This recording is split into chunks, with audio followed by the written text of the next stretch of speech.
Vineet Nayar is no stranger to disruption.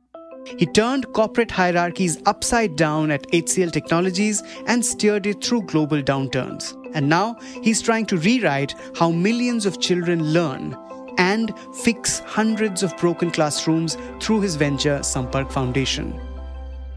In today's episode, my colleague ET's tech ace Beena Parmar and I push him on the big questions. Is AI shaking India's IT industry to its core, or is it just the same old cost-cutting in a shiny new wrapper?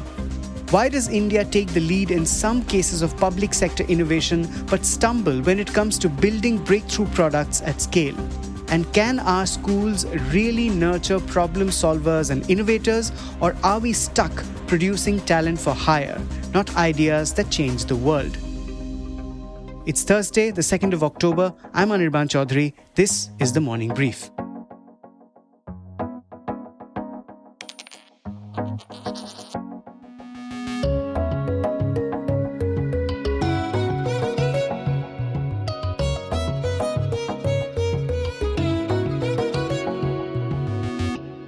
Hi, Vineet. Very warm welcome to the Morning Brief podcast.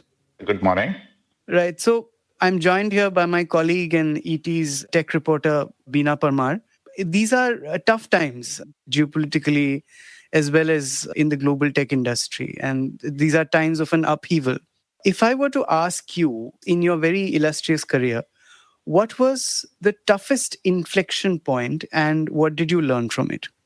I would say, Anirban, I would not use tough and inflection together because I always believe inflection is an opportunity. So three things come to my mind. Number one was the internet in 1992. That changed all business model, and that gave me an opportunity of doing my first startup called ComNet. And that is where we created the remote infrastructure management idea. The second inflection point was a recession in 2008. And that was a time when the stock market and the investors were dominating what was happening. And the employee first, customer second idea of HCL technology transformation really came up as a unique differentiator, which motivated the employees. And therefore, we did not see a single quarter of negative growth. That was the second one. And the third was in 2013, when I quit corporate life and started Sampark Foundation, with the hope that we can transform learning outcome for rural children at scale. And today we have 2 crore children in our program where the learning outcomes really transformed, was the third inflection point. And I think all 3 inflection points turned out to be what I call mega opportunities because the way we address them. And would you call what the global tech industry is passing through right now an inflection point and an opportunity as well? I think it really depends upon who you're talking to. I believe these are exciting times, and let me tell you why.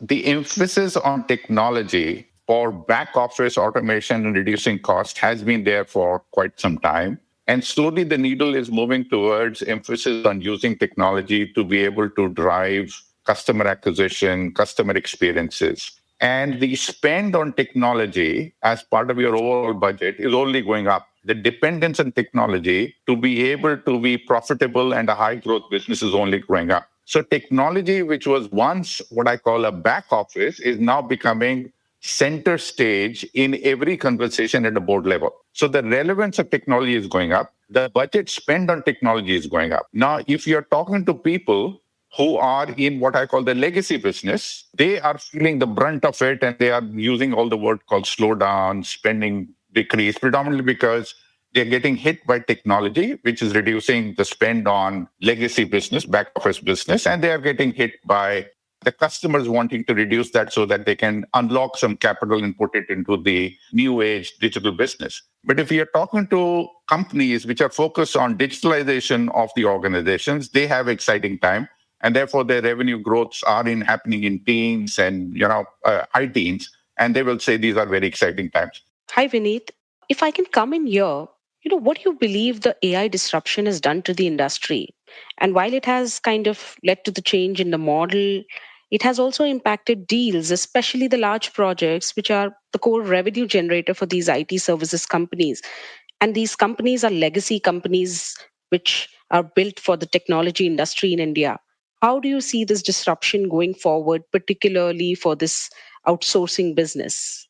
So this Right. word AI is overused, and therefore AI-led disruption is, I believe, an overused or well used to try and slip in productivity improvement, manpower rationalization, cost reduction. The disruption led by AI we have not seen so far.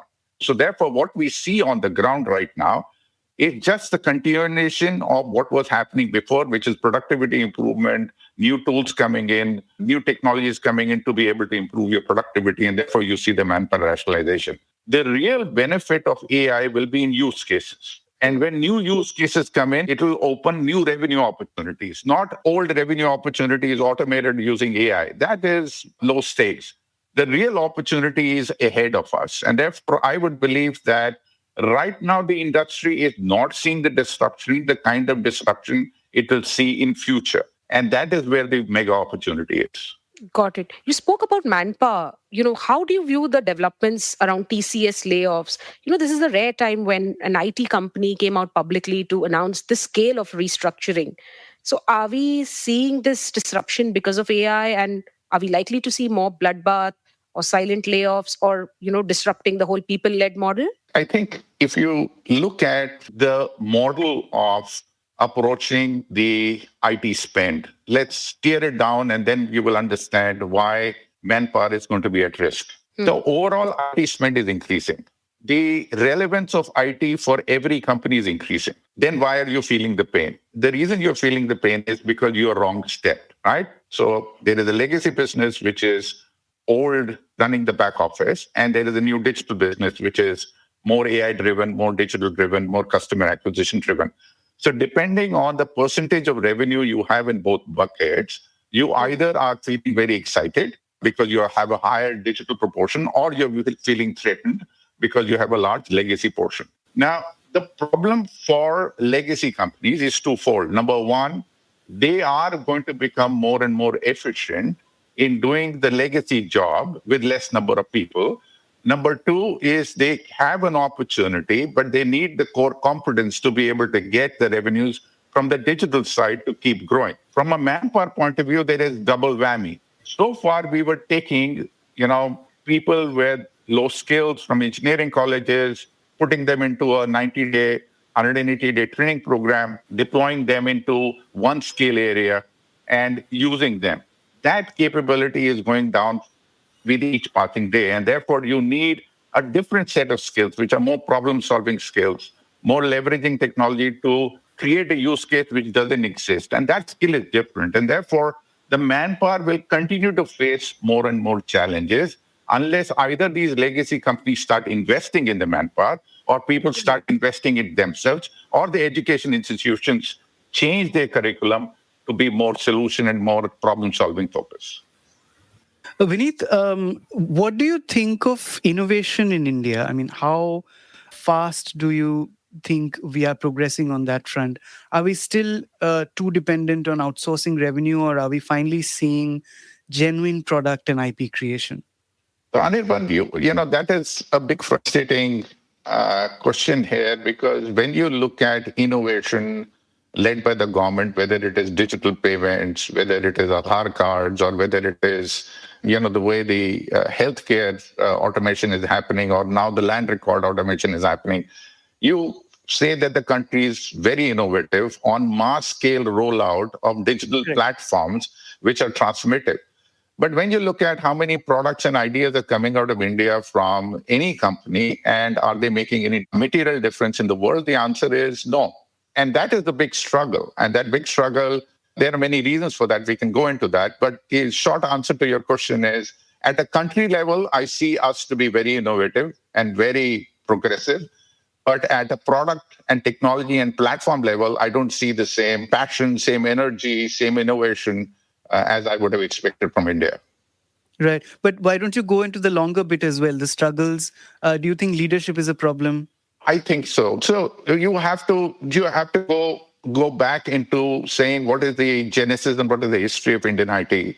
Indian IT came from the Y2K era. Y2K era, people wanted a lot of people, and therefore India created a lot of skilled, hardworking people, and therefore we met that demand. And then the recession came in. There was a lot of cost emphasis, and therefore we could deliver all the services. In all these places, the core competence and capability in middle management, senior management is what I call the operating capabilities, right? Now the world is shifting. Now the world wants you to solve a problem. For that, the skill and capability which you need is a problem solver. That is not happening in our education institution. That is not what our history of Indian IT was. And therefore, the number of people who can go to a customer and solve his problem and reimagine a problem and solve it in a different way are very few. And we are losing all the bright people from IITs and IIMs to these big tech companies. And therefore, that talent is not coming to our companies. And that is the reason we are struggling to be able to answer them. Over a period of time, it will happen. But I see that over the next few years, we will have trouble. But as I have seen Indian IT in the past, that they are extremely good in converting such inflection points, as you said, into opportunities. So it will happen, but we will go through some amount of pain area because we are wrong-footed on services, we're wrong-footed on skills, we're wrong-footed in what we are teaching in our education institutions. And all that, I think, has to change, and it will change before we grab this opportunity as we have done the other opportunities. Right. So you're not writing the obituaries of the IT industry like many have. Of course not. No, you must understand. You can never write them off. It is a $100 billion business. $100 billion was not created from thin air. It was created by some very smart people doing very smart things in a very competitive environment. These are very smart people. So therefore, just because AI is a new kid in town and we can write them up, no. These guys are very smart and they are competing in the market space with everybody. You spoke about innovation that's happening at the government level, but what about policy? What do you think are the regulatory or policy shifts that would most accelerate India's climb up the tech value chain? Not much. I think the initial policy of setting up STPI and SCZ and giving IT companies a fillip in making them tax-free was a brilliant idea, because of which they got the cash flow to be able to invest in the future. Now, with almost $1 billion a quarter coming into the cash flow, so cash flow is not an issue. So therefore, I do not believe there is any policy-driven initiative which will get us to be ahead of the race on AI.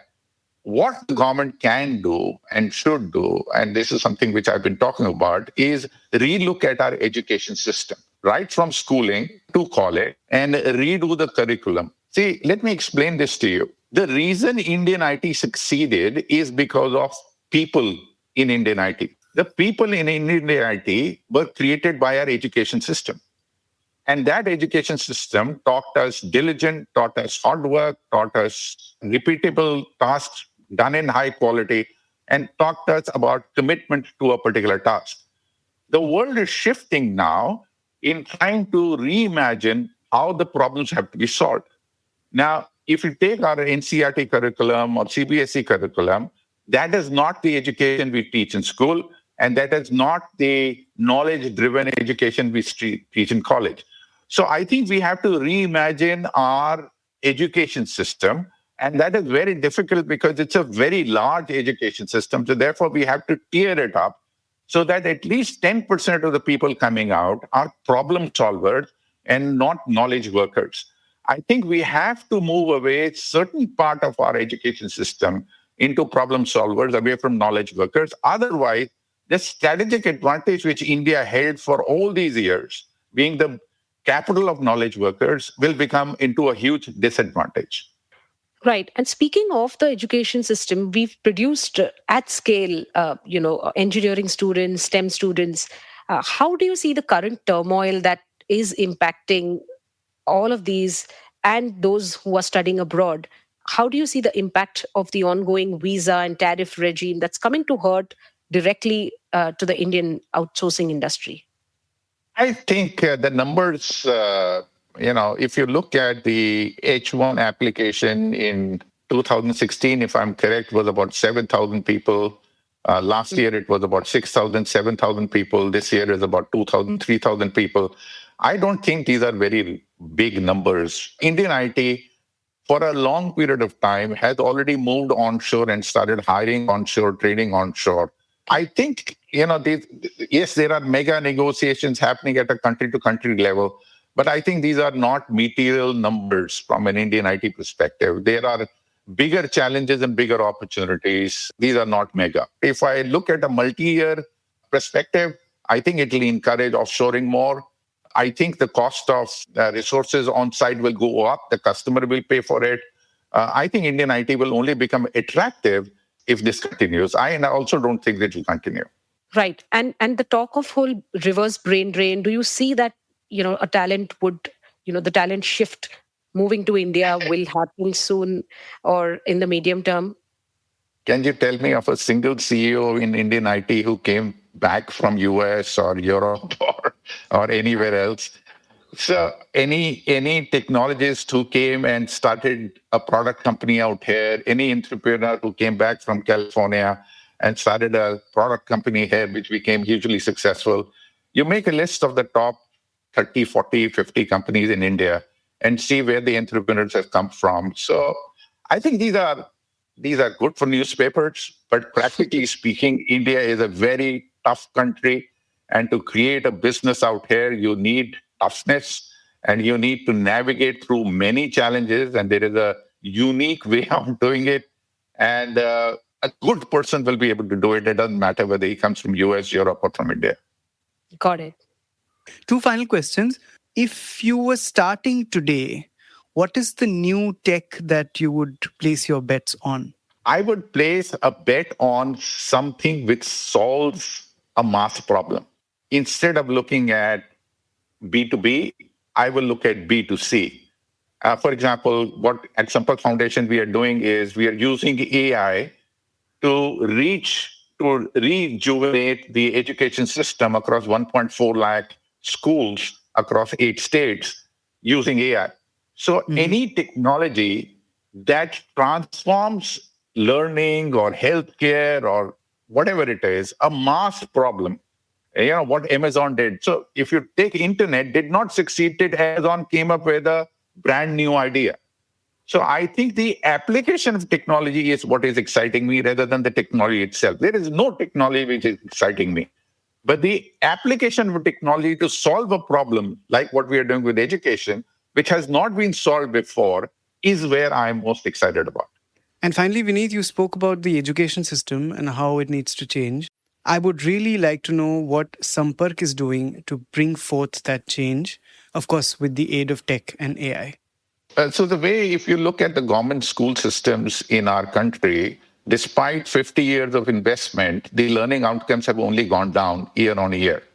And the reason they have gone down is predominantly because the infrastructure in schools is not available. The teachers are not motivated. They don't have the right skills. The parents are not very interested in sending children to schools, predominantly because the children go to work and earn.